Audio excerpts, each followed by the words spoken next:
Ngjarje e rëndë në Mirdit, po punonin për të lidhur energjinë në një qendër votimi humbin jetën 34 vjeçari plagosen 2 të tjerë.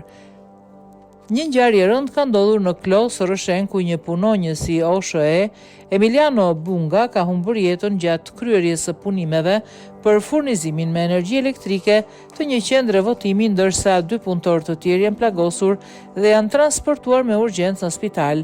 Ngjarja ndodhi pranë godinës së një ishkolle të mbyllur, e cila është përshtatur për të shërbyer si qendër votimi në zgjedhjet e 11 majit. Sipas të dhënave paraprake, 3 elektricistë po punonin për vendosjen e lidhjes elektrike në qendër të qytetit kur ndodhi një aksident i rënd teknik me pasojë fatale për 34 vjeçarin Emiliano Bunga.